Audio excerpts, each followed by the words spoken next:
Vamos a ir haciéndolo de esa manera porque no quiero que se pierdan de la bendición de lo que es el día de reposo, queridos hermanos, en la palabra de Dios y de lo que significa el reposo. Es que voy a estar tratando de hacer este tipo de acercamientos y un poco compaginando la enseñanza de Romanos con lo que es el cuarto mandamiento. Y quizás sí lo hagamos para el resto del año, pero ciertamente para que de esta forma no se me pierda la bendición, ¿verdad?, de lo que es la ley que Dios nos dio por medio de Cristo. El día de hoy, pues, continuamos con nuestro estudio del cuarto mandamiento que reza así, Éxodo 28. Acuérdate del día de reposo para santificarlo. 6 días trabajarás y harás toda tu obra, mas el séptimo día es reposo para Jehová, tu Dios. No hagas en él obra alguna, tú, ni tu hijo, ni tu hija, ni tu siervo, ni tu criada, ni tu bestia, ni tu extranjero que está dentro de tus puertas. Porque en 6 días hizo Jehová los cielos y la tierra, el mar y todas las cosas que en ellos hay, y reposó en el séptimo día. Por tanto, Jehová bendijo el día de reposo y lo santificó. Quiera Dios en su bondad bendecir la exposición de su palabra. Entonces hoy estudiaremos, claro está, que el día séptimo, que era en la ley de Moisés, no era el único día de reposo instituido por Dios para su pueblo Israel. Entonces, esto es importante, porque hay una cuestión que debemos plantearnos y debe ser respondida. ¿Por qué razón ya no practicamos como la iglesia de Cristo las fiestas que Dios ordenó al Israel del Antiguo Testamento, que era la iglesia nacional de esa primera administración del pacto de gracia?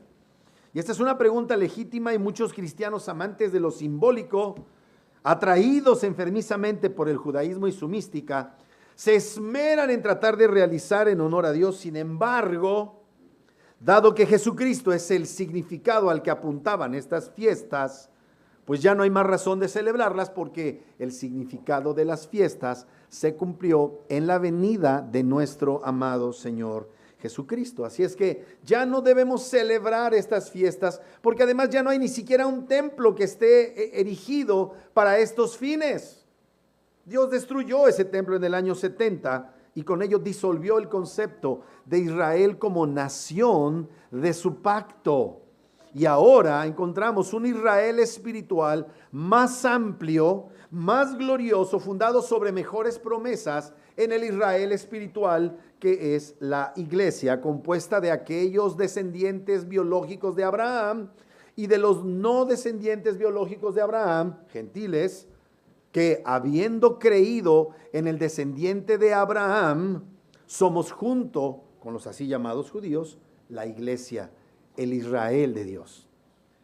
La iglesia, amados hermanos, gentil, no sustituye al pueblo de Dios. Es de hecho la realización de la promesa de Dios, ampliando el alcance de la palabra o del término Israel para referirse como el pueblo del pacto de Dios. Entonces nosotros no debemos practicarlo como iglesia, simplemente debemos alegrarlos y entender la perfección del plan de redención con el que Dios nos salvó por el bendito evangelio de nuestro Señor Jesucristo. Hay algunos puntos que vamos a ver. Esta es de hecho una enseñanza en 2 partes y les pido, hay mucha información, entonces yo les voy a hacer llegar un bosquejo, pero si quieren anotar están en libertad, nada más no pierdan de vista toda la información que voy a estar dando. Entonces, número 1, las festividades del pueblo de Israel en el Antiguo Testamento son las siguientes. La Biblia menciona 7 festividades, como leímos allí en el capítulo 23 de Levítico. Estas fiestas de los israelitas eran aspectos muy importantes porque apuntaban a ciertos atributos, a ciertas obras concretas de Dios a favor de los israelitas.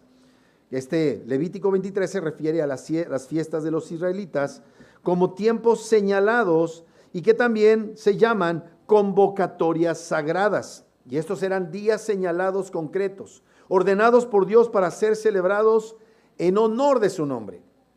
Entonces, cada séptimo día había un reposo, pero podía ser que en el transcurso de esos 7 días hubiera otro día de reposo, incluso a veces hasta coincidiendo con el mismo día de reposo, el Shabbat. Estas festividades eran importantes no solamente para Israel, sino que son importantes para nosotros, el Israel de Dios, la iglesia, porque apuntan a la muerte, resurrección y ascensión del Señor Jesucristo.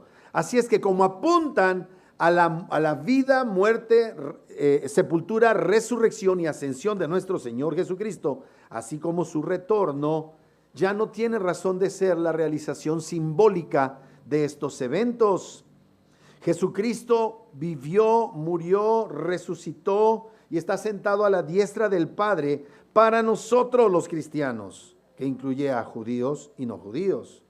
Y en su impacto que el Señor nos deja en las Escrituras de estas fiestas, encontramos el impacto mayor que nuestro Señor Jesucristo lleva a cabo en la humanidad al cumplir con el significado de cada una de esas fiestas. Entonces, cada fiesta aquí referida en Levítico 23 prefiguraba, simbolizaba un aspecto de la vida, muerte, resurrección e incluso segunda venida de nuestro Señor Jesucristo. Y vemos claramente que en este libro de Levítico el Señor plasma las instrucciones para la iglesia del antiguo pacto, que era el Israel nacional. Quiero que les quede claro esto. El Israel nacional del antiguo pacto era la iglesia de Dios.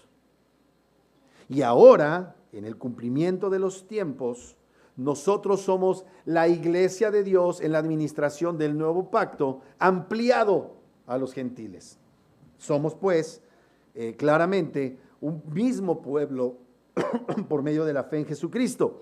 Pero estas festividades, estas celebraciones, eran específicamente los medios que Dios había instituido para la iglesia del antiguo pacto, Israel nacional, en cuanto a la forma en que debían adorarle. Por eso encontramos instrucciones detalladas sobre los deberes de los sacerdotes, encontramos instrucciones precisas de la observancia y obediencia a esta ley y en el sistema que por medio de los sacrificios apuntaban a la persona y obra de Cristo. Siempre había víctimas, siempre había derramamiento de sangre y todas esas víctimas y derramamientos de sangre que eran animalitos inocentes apuntaban a la persona y obra de Cristo. Así que Dios designó 7 fiestas específicas que Israel debía cumplir cada año y son significativas porque apuntan proféticamente al Mesías que habría de venir y su obra de redención a favor no solo de los israelitas, sino de toda lengua, tribu y nación. Aclaro, amados hermanos, mi convicción, la planteo aquí, que los cristianos ya no estamos obligados a observar ninguna de estas festividades del Antiguo Testamento porque ya se cumplieron en su significado en la persona y obra de Jesucristo. Si alguien lo quiere hacer por motivos de ampliación de su acervo cultural, me parece interesante, pero no es mandatorio, no es permanente, aunque ahí decía que se tenía que hacer por la posteridad. Evidentemente esa posteridad terminaba cuando aquel a quien apuntaban se hizo hombre y las cumplió. Por eso es que encontramos esta expresión de Pablo en Colosenses 2, 16 y 17. Fíjate cómo Pablo aquí ya nos va a decir que no hay necesidad de realizar estas festividades. Colosenses 2:16. Por tanto, nadie os juzgue en comida o en bebida o en cuanto a los días de fiesta, luna nueva o días de reposo. Versículo 17. Todo lo cual es sombra de lo que ha de venir, pero el cuerpo es de Cristo. Entonces vemos allí que hay un día de reposo que el Señor instituyó, vimos la vez anterior, que el Señor teológicamente nos hace concluir que pasamos del último día de la semana al primer día de la semana. Espero que hayan visto la enseñanza. Muy bien, entonces, no obstante eso, vemos que había algunas otras festividades. Pero aquí Pablo específicamente se refiere a esas 7 festividades, las cuales eran sombra de lo que ha de venir, pero el cuerpo es de Cristo.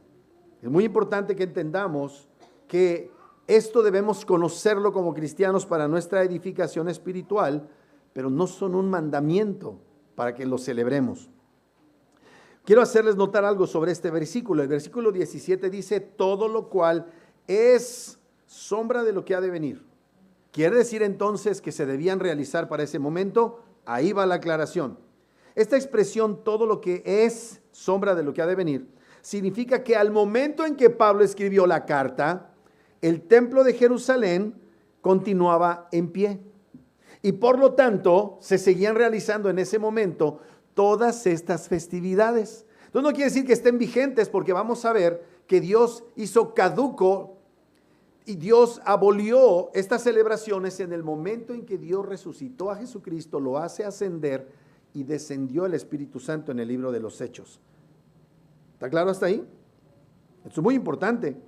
Entonces, lo que Pablo está diciendo, ahora todavía lo hacen, pero realmente eso va a ser clausurado, eso va a ser ya abolido, va a ser quitado de en medio.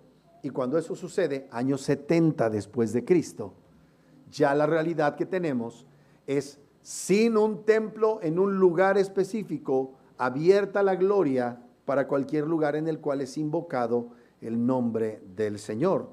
Conocemos por Juan capítulo 4 que el Señor le dijo a la mujer samaritana, pero llegará el día y ahora es cuando adoraremos al Padre en espíritu y en verdad, y ya no se dirá en este lugar o en aquel lugar, porque los que adoran al Padre es necesario que le adoren en espíritu y en verdad. Entonces no hay necesidad de una sede en Roma, porque es en cualquier lugar en donde se invocare el nombre del Señor. Entonces esta idea de que sombra de lo que ha de venir es en virtud de que el templo estaba en pie y que ese templo sería destruido por Dios. Así es que en el Antiguo y el Nuevo Testamento, para el momento de que se escribió Colosenses, todavía estaban de alguna manera realizándose ambas formas de adoración a Dios, por los incrédulos en el templo de Jerusalén, por los creyentes cuando se reunían a partir el pan, perseverar en la doctrina de los apóstoles y en las oraciones. Entonces, cuando hablamos de estas fiestas, estas comenzaban y terminaban con un descanso sabático, una santa convocación en la cual no había que realizar ningún tipo de labor. Y los israelitas se les ordenaba, pues, en virtud de eso, no hacer ningún trabajo acostumbrado. Y todo esto era además del séptimo día, o lo que conocemos como el sábado. Tanto el sábado semanal normativo como los sábados especiales, entiéndase las 7 fiestas, que debían ser realizadas por los israelitas, todas estas apuntan a Jesucristo como nuestro sabbat definitivo, como nuestro reposo último y verdadero. Las fiestas apuntan al descanso definitivo provisto por Dios en Jesucristo. Recordemos que Jesucristo dijo, venid a mí todos los que estáis cansados y trabajados, y yo os haré descansar. ¿Por qué? Porque llegaba el momento en que incluso a la hora de hacer estas celebraciones se convertía en algo pesado. Mira nada más un ejemplo muy sencillo, ¿verdad? Acabó convirtiéndose como en el 10 de mayo de aquí de México, ¿verdad? En donde la mamá es supuestamente la celebrada y es la que trabaja como pobrecita, ¿verdad? Como animalito de carga y acaba rendida. Así pasaba en algún momento con los judíos en su celo aunado al hipercelo de los hipócritas fariseos que les imponían más cargas.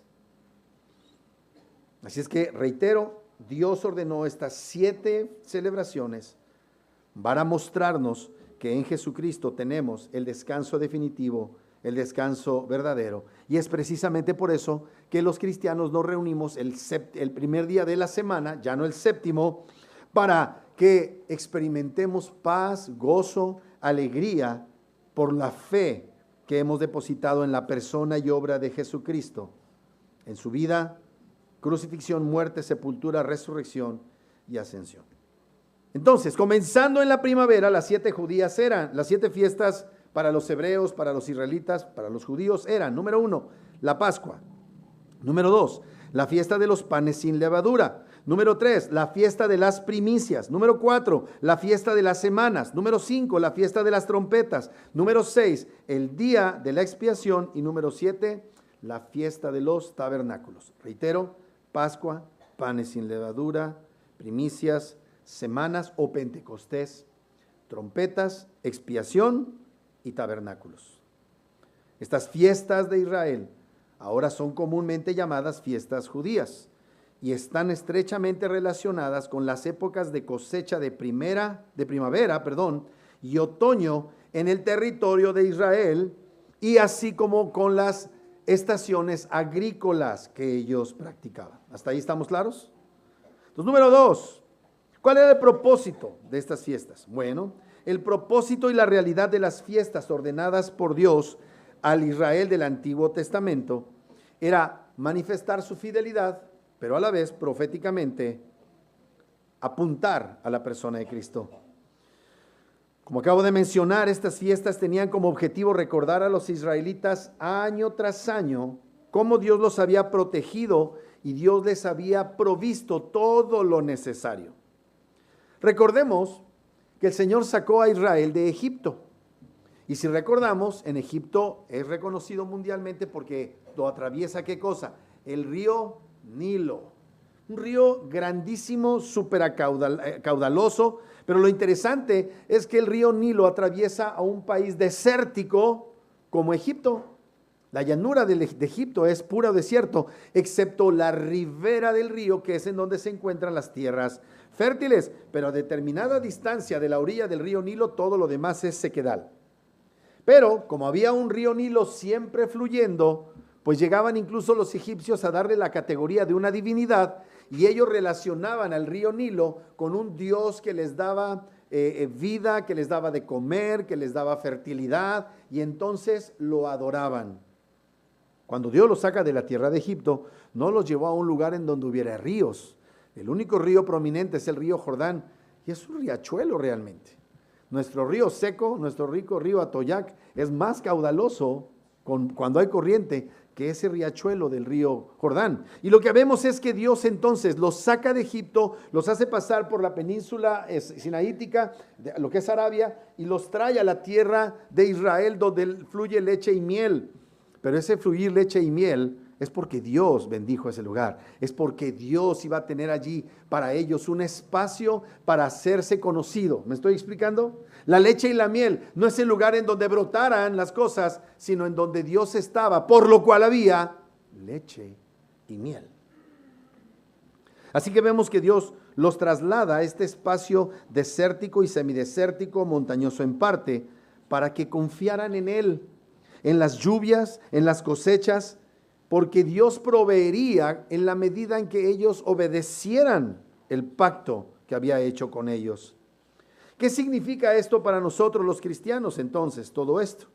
Pues lo vuelvo a repetir, lo más importante de estas festividades es que presagiaban la obra redentora de Jesucristo.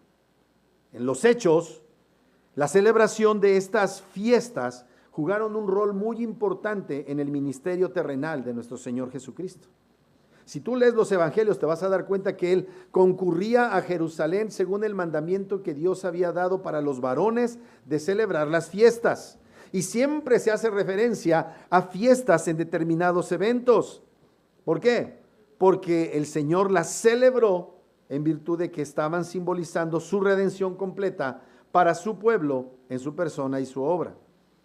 Vamos a ver, a partir de ahorita, cómo estas fiestas comenzaban con un cordero pascual y finalizaban con los tabernáculos. Y vamos a ver que ese cordero pascual apunta a la muerte en la cruz de nuestro Señor Jesucristo. Y como la última fiesta, la fiesta de los tabernáculos, apunta a la segunda venida de nuestro Señor Jesucristo, cuando nosotros moraremos con Él por una eternidad. Aquí podría terminar mi sermón, pero no los voy a dejar en paz. Número 3. El significado particular de las fiestas del Antiguo Testamento y su realización en Cristo. Vamos a ver las 7 festividades y su significado, pero no voy a terminar ahorita en la mañana, me lo voy a tener que dar a la tarea de completar la enseñanza después de nuestra pausa para la comida. Entonces, el significado particular de las fiestas del Antiguo Testamento y su realización en Cristo. Ese es el número 3. Muy bien. Hoy estudiaremos entonces 7 fiestas, observando cómo las 3 primeras celebraciones ocurren sucesivamente, casi simultáneamente. ¿Qué vamos a ver? La fiesta de los panes sin levadura comienza un día antes de la celebración la fiesta de los panes sin levaduras comienza un día antes de lo que sería la Pascua. Luego, a partir del segundo día de lo que sería la celebración de la Pascua y de la fiesta de los panes sin levadura, comenzaba la fiesta de las primicias. Número 1, comencemos. La Pascua nos recuerda nuestra redención del pecado. Número 1, la Pascua nos recuerda nuestra redención del pecado. ¿Qué significa la Pascua? Que Jesucristo es el Cordero de Dios que fue ofrecido en sacrificio expiatorio por nuestros pecados. ¿Por qué tenía que ser uno semejante a un Cordero Pascual? Pues de esa manera Dios lo dispuso para que en la persona de Cristo, en su obra, tuviéramos la única base legítima para nuestra justificación, aun cuando somos pecadores impíos.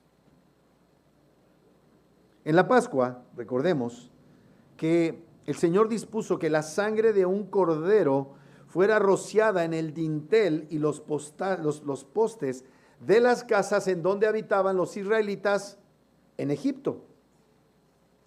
Esto hizo que cuando comenzara la plaga de la mortandad de los primogénitos, el ángel de Jehová, y realmente era el poderoso Espíritu Santo de Dios, pasara de largo de esas casas y no matara a los primogénitos que estaban resguardados por esa sangre del cordero puesta en el dintel.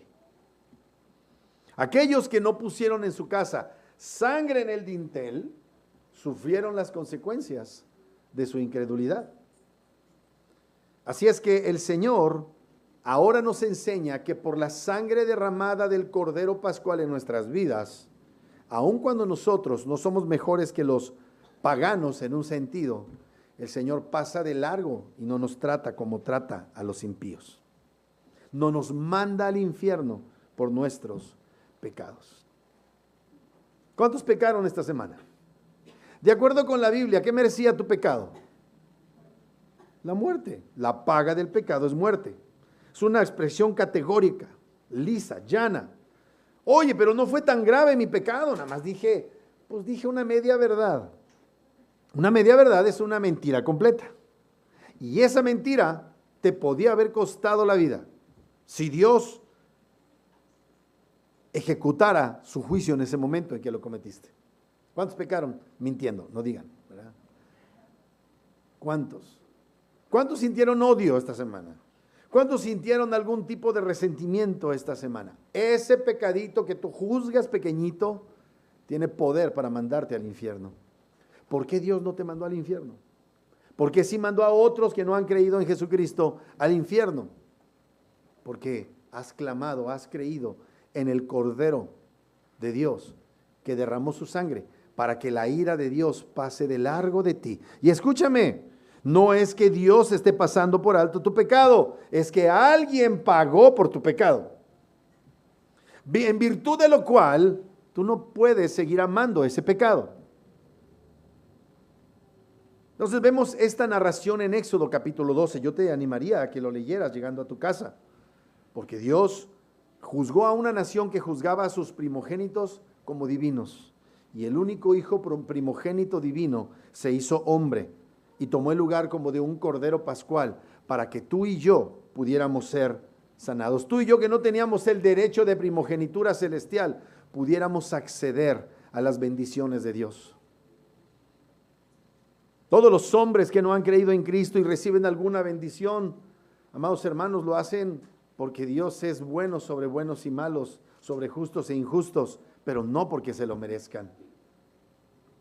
Así que cuando hablamos del Israel de Dios actual, la iglesia, quienes están cubiertos por la sangre del Cordero, escapan de la muerte espiritual y el juicio de Dios sobre el pecado, que sí es ejecutado sobre los incrédulos. La Pascua es de suprema importancia porque es el punto de partida de todas las otras festividades. Y además es muy importante para nosotros los creyentes porque en la cena del Señor, mejor dicho, nuestra cena del Señor fue una comida de Pascua. Fue la última Pascua y la primera cena de nuestro Señor. Miren lo que dice en Mateo 26, 17 al 27. Lo voy a leer. Dice así, Mateo 26, 17 al 27. Reunidos pues ellos les dijo, es 26, 17 al 27.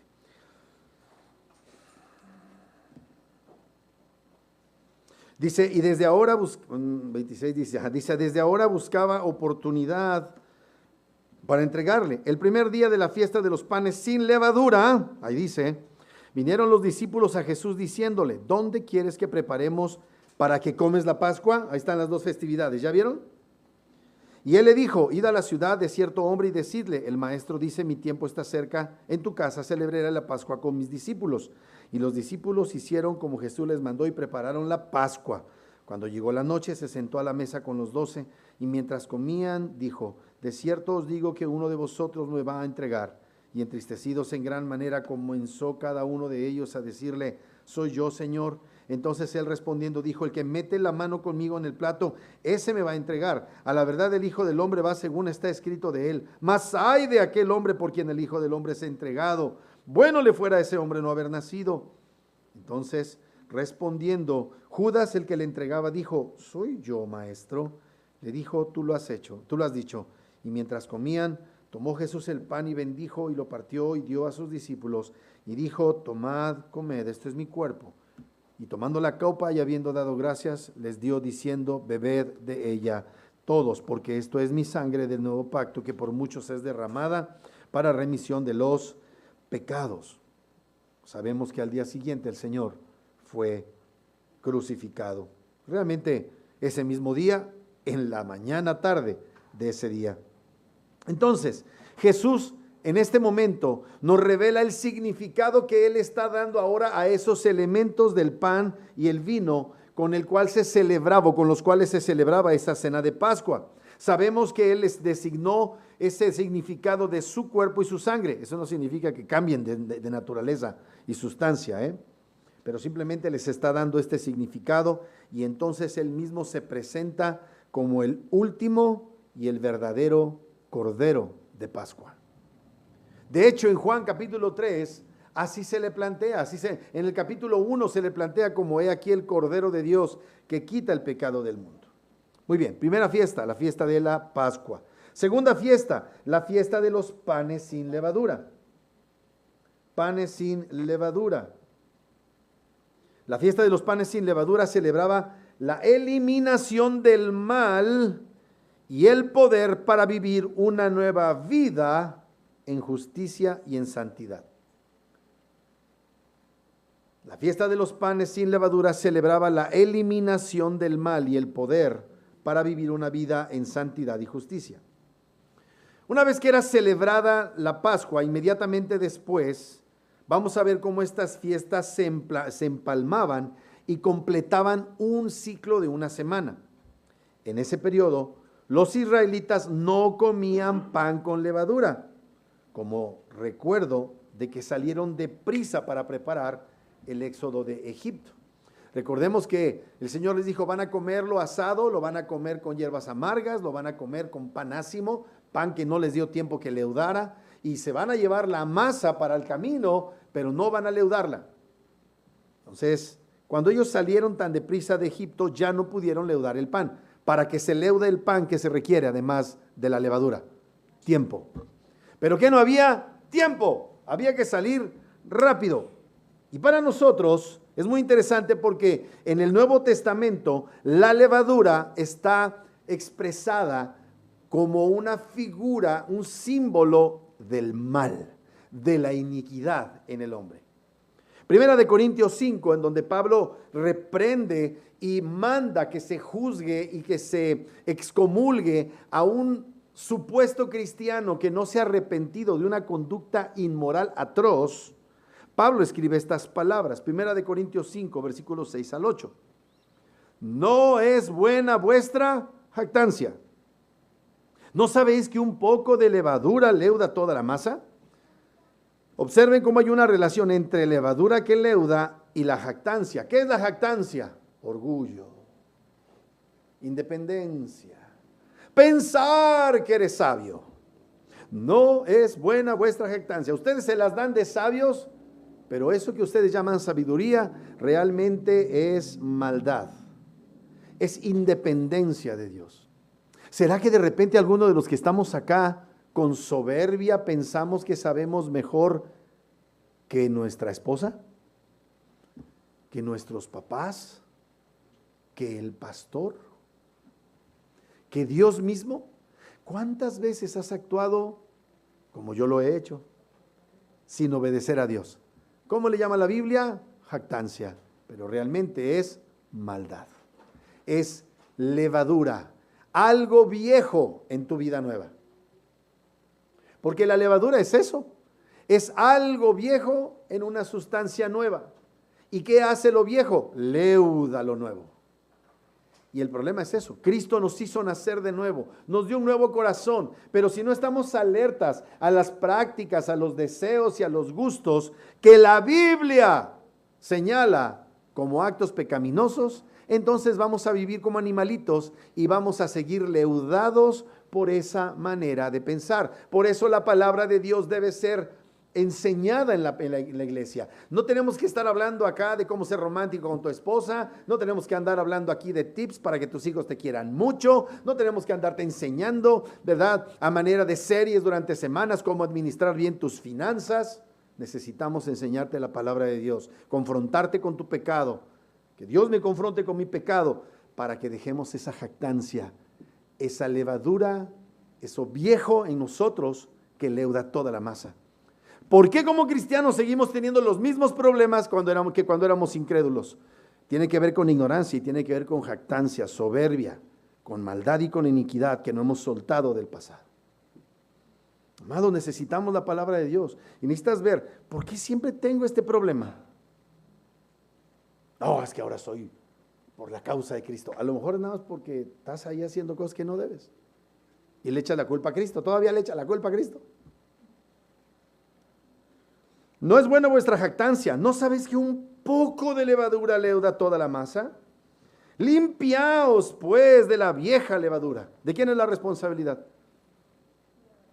Señor, quítame lo lujurioso, pero te la pasas viendo películas de lujuria. Quítame lo violento y te la pasas viendo películas violentas.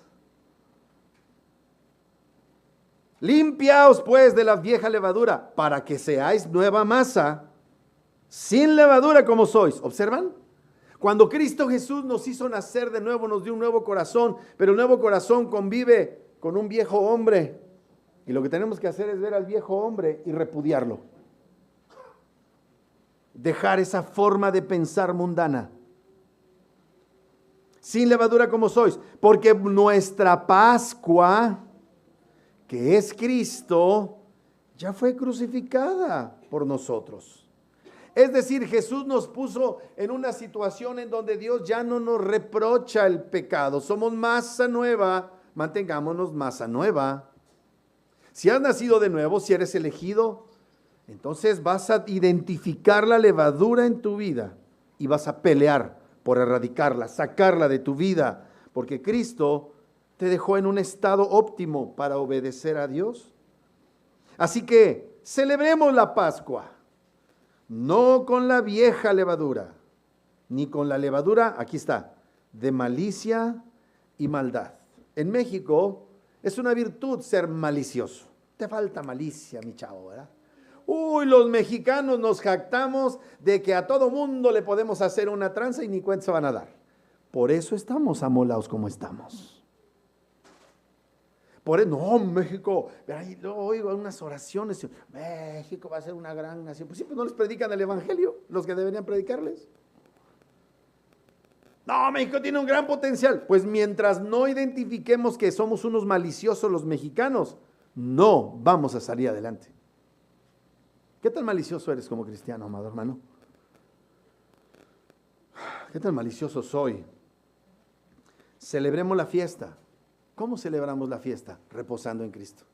Ya no con una celebración en Aviv, el 14º día, sino confiando en la persona y obra de Cristo. Así que celebremos la fiesta. Estamos constantemente celebrando. Nuestra vida es una celebración de la Pascua. Todos los días, no solamente en la Pascua, sino todos los días recordando que Jesús murió por nosotros no con la vieja levadura ni con la levadura de malicia y maldad, sino con panes sin levaduras de sinceridad y de verdad. ¿Cómo deben ser los cristianos? Sinceros y veraces. Gálatas 5, en el versículo 8 y 9, dice acerca de que habían aceptado un evangelio diferente. Pablo los reprende y les dice: esta persuasión no procede de aquel que os llama. Un poco de levadura leuda toda la masa. Entonces, en el Israel del Antiguo Testamento se retiraba la levadura de la casa y del pan. Así ahora nosotros los cristianos debemos militantemente eliminar el mal, la levadura, de nuestras vidas, viviendo una nueva vida en santidad y justicia por el poder del Espíritu Santo. ¿Me estoy explicando, amados hermanos? En nuestras relaciones con nuestro cónyuge, en nuestras relaciones con nuestros hijos, en nuestras relaciones profesionales, en nuestras relaciones laborales, en nuestras relaciones interpersonales. Cristo, nuestro Cordero Pascual, nos limpia del pecado y del mal, y su Espíritu Santo, que Él ha hecho morar en nosotros, nos libra del poder del pecado para que peleemos contra esa levadura, eso que pensábamos, creíamos y aceptábamos como legítimo, y que es realmente una vida impía, así como lo hicieron los israelitas en sentido material cuando salieron de Egipto. Salieron del mugrero, salieron de la inmundicia. Salgamos de la inmundicia. Cuidado con las comidas generacionales. Esas son verdaderas maldiciones generacionales. Número 3. Tercera fiesta, la fiesta de las primicias. Celebraba y agradecía a Dios por la primera cosecha. Y a la vez refrendaba la dependencia a Dios, y es así como debemos vivir nosotros. Debemos celebrar que Cristo nos ha hecho disfrutar de una cosecha diferente, y debemos vivir dependientes de Dios día con día.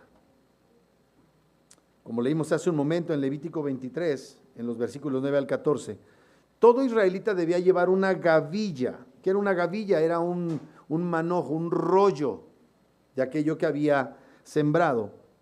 Y era una gavilla del primer grano cosechado que era entregado al sacerdote. El sacerdote tomaba esa gavilla y la mecía delante de Dios, ¿verdad? La ofrecía. En Deuteronomio 26, 1 al 11, lo voy a leer, encontramos cómo se hace memoria de esto. Deuteronomio capítulo 26, versículos 1 al 11, dice: cuando hayas entrado en la tierra que Jehová tu Dios te da por herencia y tomes posesión de ella y la habites, entonces tomarás de las primicias de todos los frutos que sacares de la tierra que Jehová tu Dios te da, y las pondrás en una canasta, e irás al lugar que Jehová tu Dios escogiere para hacer habitar allí su nombre, y te presentarás al sacerdote que hubiere en aquellos días, y le dirás: declaro hoy a Jehová tu Dios que he entrado en la tierra que juró Jehová a nuestros padres que nos daría. Y el sacerdote tomará la canasta de tu mano y la pondrá delante del altar de Jehová tu Dios. Entonces hablarás y dirás delante de Jehová tu Dios: un arameo a punto de perecer fue mi padre, el cual descendió a Egipto y habitó allí con pocos hombres, y allí creció y llegó a ser una nación grande, fuerte y numerosa.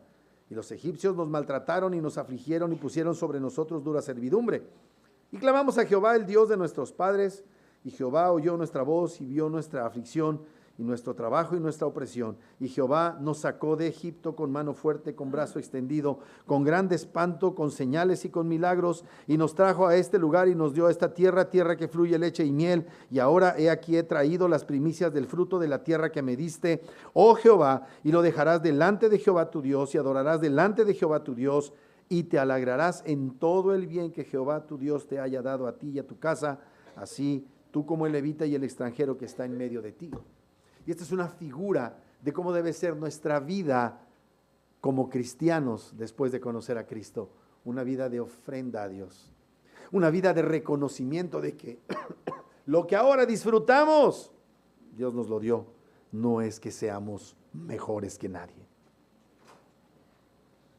Entonces ellos llevaban esto para reconocer que Dios los habría librado de Egipto y los había traído a la tierra de Egipto. Dios te sacó de la miseria, te libró del mal, te libró del pecado y te trajo a esta gracia, como dicen Romanos, en la que ahora estamos firmes. Así es que esta fiesta apunta a la resurrección de Cristo. Mira cómo dice en 1 Corintios 15, versículo 20. Mas ahora Cristo ha resucitado de los muertos. Mira la palabra, primicia de los que durmieron fue hecho. Por la resurrección de Cristo tú estás recibiendo enormes bendiciones. 15:20. Entonces Cristo es el primero en resucitar de entre los muertos y que recibe de Dios un cuerpo glorificado, lo cual garantiza que los que hayamos nacido de nuevo le seguiremos y resucitaremos corporalmente en un cuerpo incorruptible, tal como lo enseña la palabra de Dios en ese capítulo 15 de Primera de Corintios. Así es que por el poder de la resurrección debemos servir a Dios, amados hermanos, entre tanto que vivimos. Debemos agradecerle a Dios por la cosecha que tenemos en Cristo todos los días de nuestra vida hasta que Dios nos llame a su presencia.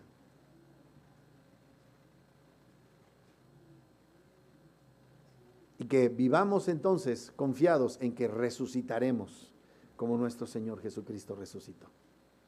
Esa es la cosecha que Dios ha preparado para ti. Número 4, la fiesta de las semanas o Pentecostés. Y aquí hay mucho que decir. Dios me ayude. La fiesta de las semanas, también conocida como Pentecostés, celebraba el final de la primera cosecha y el poder del Espíritu Santo para nosotros. La fiesta de las semanas o Pentecostés celebraba el final de la primera cosecha y para nosotros el poder del Espíritu Santo en nosotros. Esta celebración de las semanas o de Pentecostés era celebrada 50 días después del inicio de la fiesta de las primicias, que acuérdense, comenzaba el segundo día después de la Pascua y la fiesta de los panes sin levadura.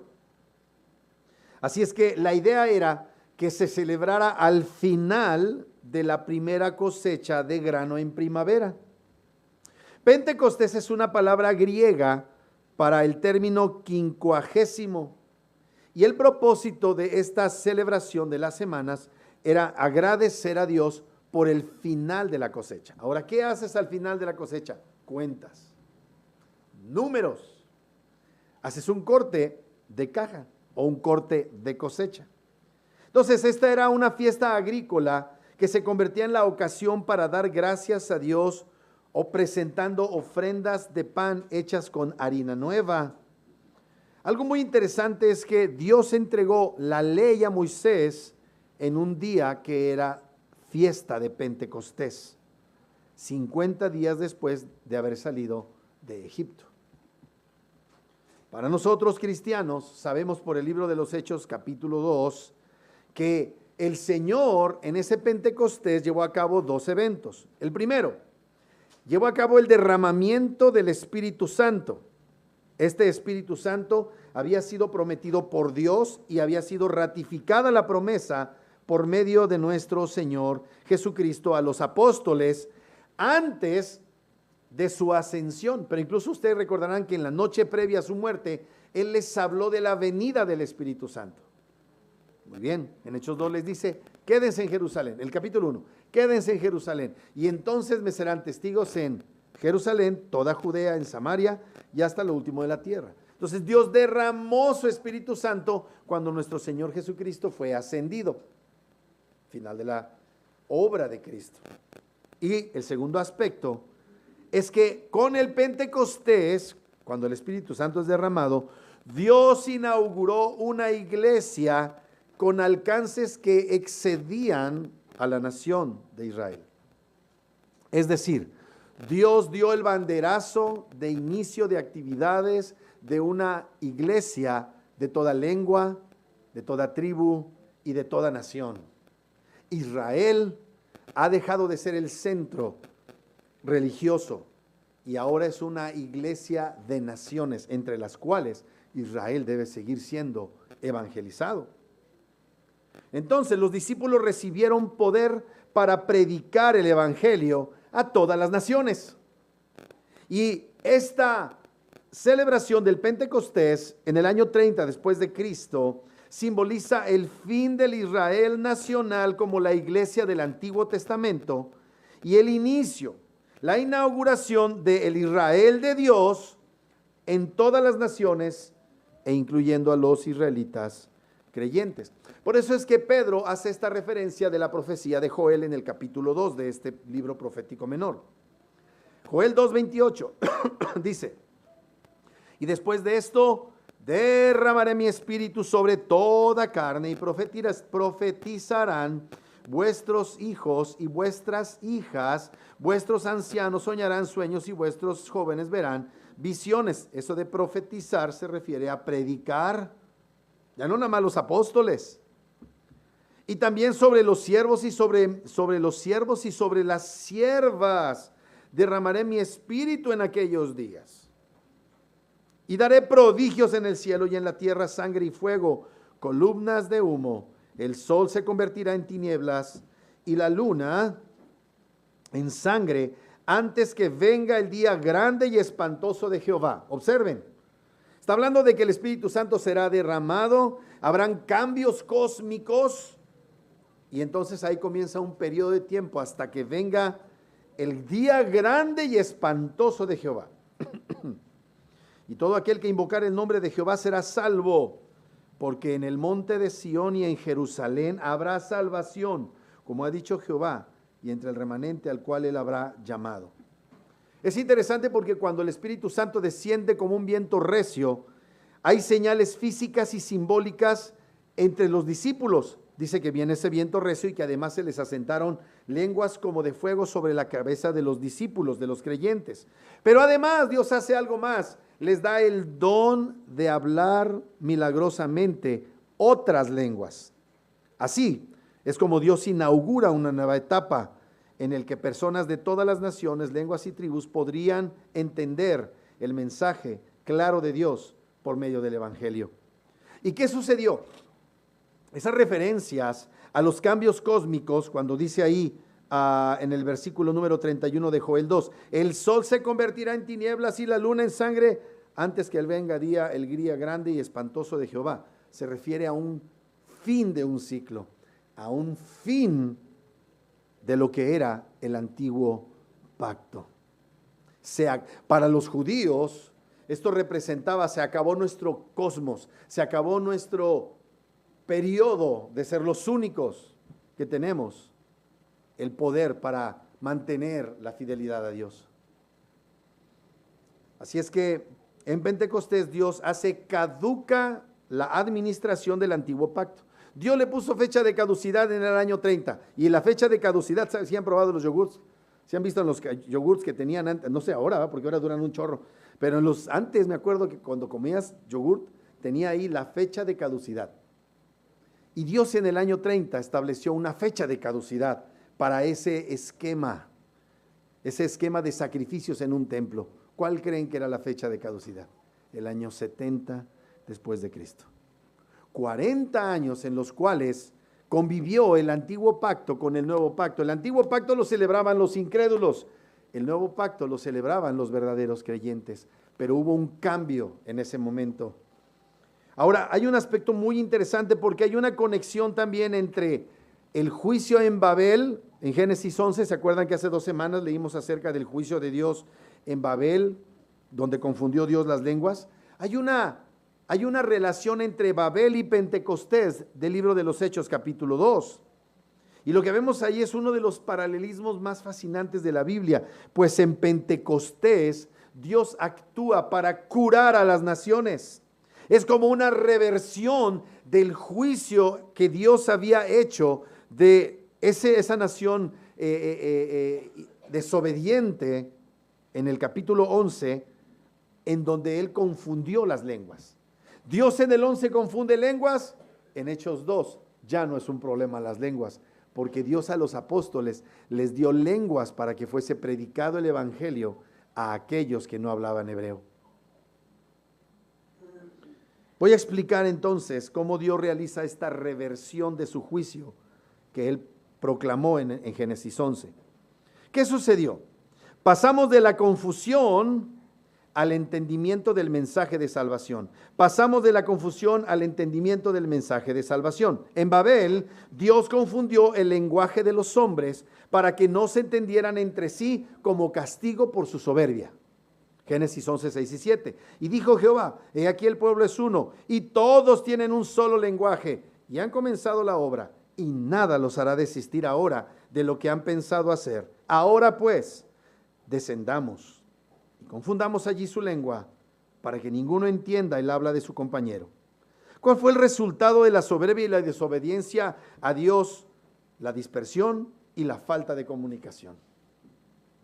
En Pentecostés, el Espíritu Santo le dio el don a los apóstoles de hablar en diferentes lenguas para que personas de todas las naciones pudieran ahora entender el mensaje de las maravillas de Dios, es decir, el Evangelio. Hechos 2, 6 al 12 dice, y hecho este estruendo, se juntó la multitud y estaban confusos porque cada uno les oía hablar en su propia lengua. No eran balbuceos como dicen los pentecostales ahora que es lenguas, eso no es lenguas. Y estaban atónitos y maravillados diciendo, mirad, ¿no son galileos estos que hablan? ¿Cómo pues les oímos hablar cada uno en nuestra propia lengua en la que hemos nacido? Partos, medos, elamitas y los que estamos en Mesopotamia, en Judea, en Capadocia, en el Ponto y en Asia, en Frigia y Panfilia, en Egipto, en las regiones de África, más allá de Cirene, y romanos aquí residentes, tanto judíos como prosélitos. Esos prosélitos no eran judíos, eran gentiles judaizados. Y cretenses y árabes, los oímos hablar en nuestras lenguas las maravillas de Dios. Y estaban todos atónitos y perplejos diciéndose unos a otros, ¿qué quiere decir esto? Que Dios está reversando la maldición en la multiplicidad de idiomas y usando la multiplicidad de idiomas ahora para extender su evangelio. Por eso los reformadores buscaban que las escrituras fueran traducidas al lenguaje del pueblo. Y por eso los romanistas tenían hasta 1963 sus misas en latín que nadie entendía y se oponían a que la Biblia fuera traducida. ¿Por qué? ¿Qué significa eso? Control.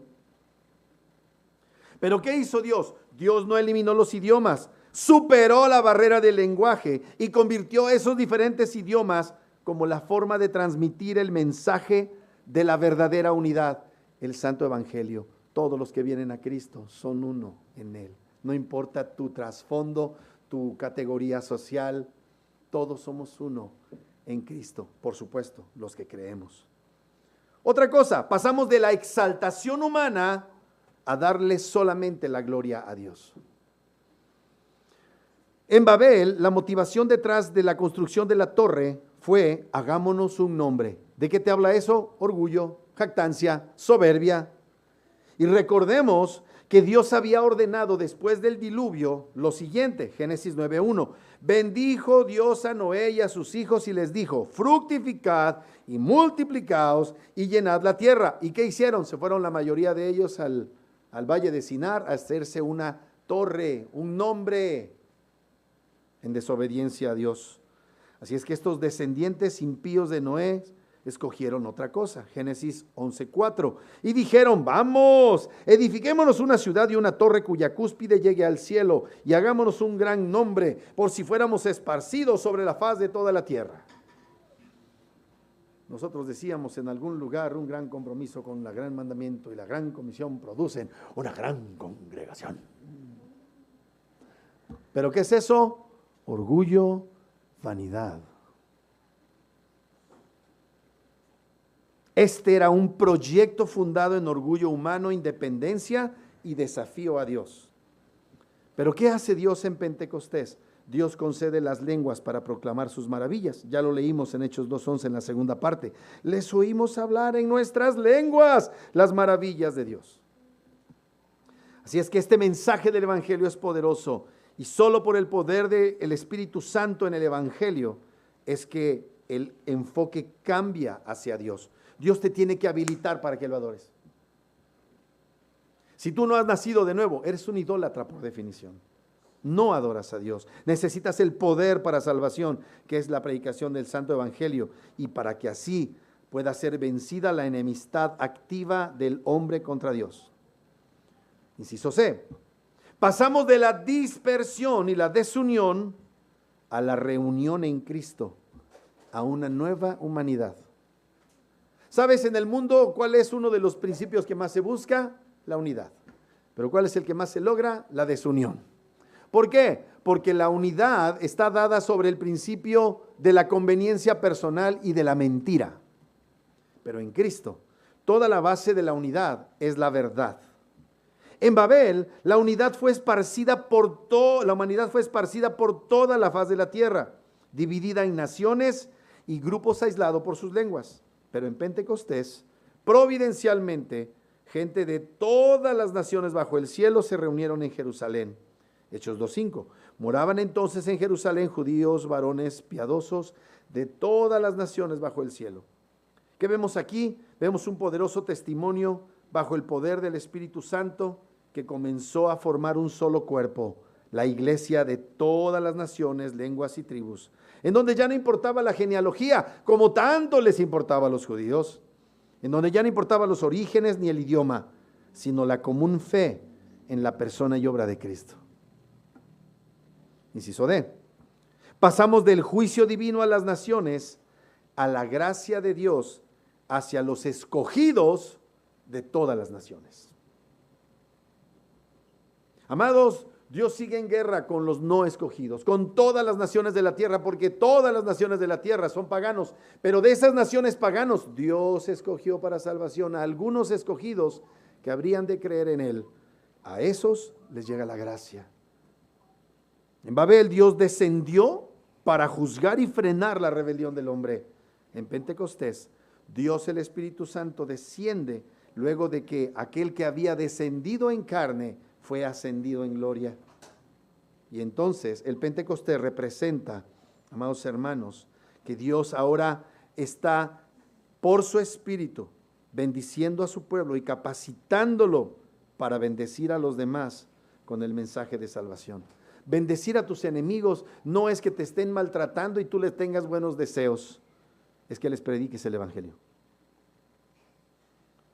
A tus enemigos, la máxima muestra de amor es predicarles el santo Evangelio con humildad. No como enseñan ahora los pentes y carismáticos, no digas nada mal, lo que está mal está mal.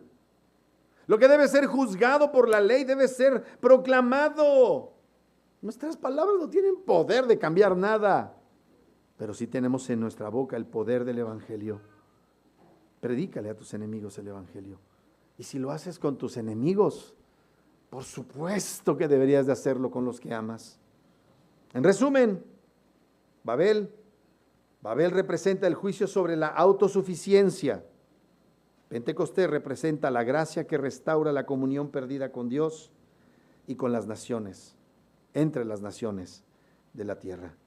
Babel dividió a la humanidad por medio del lenguaje y Pentecostés redime el lenguaje para unir a la iglesia bajo un mismo lenguaje, bajo un mismo mensaje en diferentes lenguajes, el Santo Evangelio. Babel es la unidad falsa basada en el orgullo. Su resultado, división y confusión. Pentecostés es la unidad espiritual, valga la expresión, en el Espíritu Santo, en la persona y obra de Cristo, que resulta en entendimiento, pasión por Dios y una misión de extender las buenas noticias. Y finalmente, veremos que también, a final de cuentas, según el libro de Apocalipsis, obtendremos la unidad eterna en el Cordero de Dios que fue inmolado, en donde adoraremos a Dios como uno solo. De eso trata Pentecostés. Que Dios bendiga su palabra. Vivamos el Pentecostés. Oremos. Padre, te damos muchas gracias por tu amor, tu misericordia y tu bondad. Gracias por concedernos la bendición hermosa de poder entender estas gloriosas verdades. A ti debemos el honor y la gloria por todos los siglos. Y te rogamos, amado Señor, que vivamos estas 4 fiestas ya consumadas en la obra de Cristo, perfilándonos, mi Señor Dios, para el gran encuentro, para verte cara a cara cuando tú vuelvas en tu segunda venida, para confirmar, para establecer definitiva y absolutamente tu santo reino. Entre tanto, que vivamos constantemente en el poder de tu Espíritu para predicar el Evangelio, para venir y reposar en la iglesia, en tu preciosa obra. Muchas gracias, Señor, por la oportunidad de conocerte. En el santo y maravilloso nombre de Cristo Jesús. Amén. Amén. Bendecidos, amados.